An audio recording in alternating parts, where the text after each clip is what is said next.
پیارے بچوں، اللہ آپ کو سلامت رکھے اور خوش رکھے۔ میں ہوں آپ کی گل آپا اور آج اپنے چینل بچوں کی دنیا پر آپ کے لیے ہارر کہانی کا آغاز کر رہی ہوں۔ آج میں ایک کہانی جنگل کی چڑیل سنا رہی ہوں آپ کو۔ اسلم ایک خوبصورت فوجی نوجوان تھا اور اپنے والدین کے ساتھ گاؤں میں ہنسی خوشی زندگی گزار رہا تھا۔ گاؤں کے قریب ہی اس کی فوجی چھاؤنی تھی جہاں وہ روز اپنی ڈیوٹی پر جاتا اور شام کو اپنے گھر واپس آ جاتا۔ گاؤں کے قریب ہی ایک بہت بڑا جنگل لگتا تھا جس کے بارے میں مشہور تھا کہ اس جنگل میں ایک بہت بڑی چڑیل کا بسیرا ہے، اس لیے گاؤں کے لوگ بھول کر بھی اس جنگل کی طرف نہیں جاتے بلکہ وہ شام سے ہی اپنے بچوں کو گھروں میں لے جاتے اور اس طرح سارا گاؤں جلد ہی سنسان ہو جاتا تھا کیونکہ وہ چڑیل رات کو ہی اپنے شکار کی تلاش میں نکلا کرتی تھی۔ جنگل کے دوسری طرف اسلم کے دوست انور کا گھر تھا۔ ایک دن انور اسلم کے گھر آیا اور کہنے لگا کہ 1 ہفتے بعد میرے بھائی کی شادی ہے اور تم نے اس شادی میں ضرور آنا ہے۔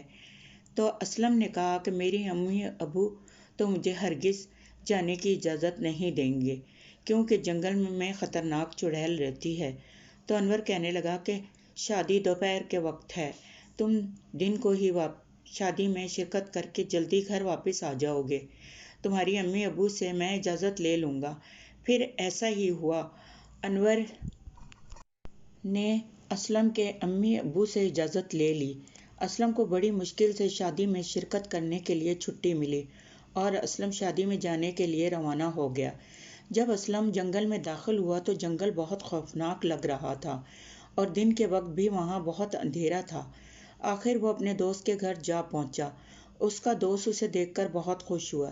شادی کے ہنگاموں میں اسلم اتنا مگن ہو گیا کہ اسے وقت گزرنے کا احساس ہی نہ رہا اور شام ہو گئی۔ آخر اسے خیال آیا کہ میں نے تو اب ضروری گھر جانا ہے اور مجھے صرف 1 دن کی چھٹی ملی ہے اور صبح ڈیوٹی پر ضروری حاضری دینی ہے کیونکہ فوج کی ڈیوٹی بڑی سخت ہوتی ہے۔ اس کے دوست نے بہت کہا کہ اسلم تم آج رات ادھر ہی رک جاؤ، مگر اس نے کہا کہ میرے امی ابو بھی میرا انتظار کر رہے ہوں گے، مجھے جانا ہی پڑے گا۔ اس کا دوست کہنے لگا جنگل کا راستہ بہت خطرناک اور اندھیرے والا ہے، اس لیے تم یہ لالٹین اپنے ساتھ رکھ لو تاکہ روشنی ہو اور کوئی بھی چیز تمہارے نزدیک نہ آ سکے۔ اب اسلم جنگل کے راستے اپنے گھر کی طرف روانہ ہوا۔ جنگل میں داخل ہوتے ہی ایک خوف کی سرد لہر سی اس کے جسم میں دوڑ گئی۔ وہ جلدی جلدی قدم اٹھاتا ہوا آگے بڑھ رہا تھا کہ اچانک اسے اپنے پیچھے چھن چھن پائل کی آواز آنے لگی۔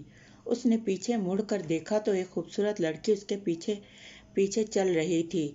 اس کے چہرے پر دوپٹہ ڈلا ہوا تھا اور اسلم کا نام لے کر اسے آواز دے رہی تھی۔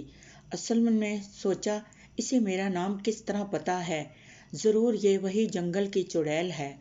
اسلم نے اس کی باتوں کا کوئی جواب نہ دیا، لمبے لمبے قدموں سے چلنے لگا اور ساتھ ہی آیت الکرسی بھی پڑھنے لگا۔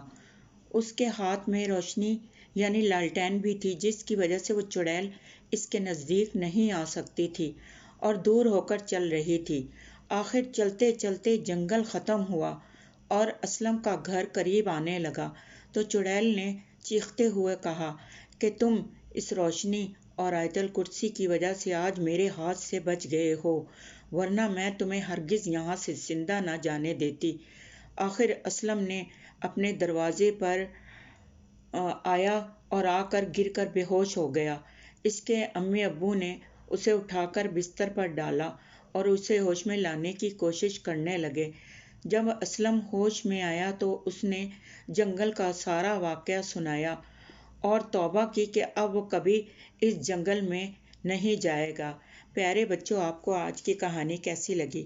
اگر پسند آئی ہو تو میرے چینل کو سبسکرائب کریں اور لائک کریں اور کمنٹ میں بتائیں کہ آپ کو کہانی کیسی لگی۔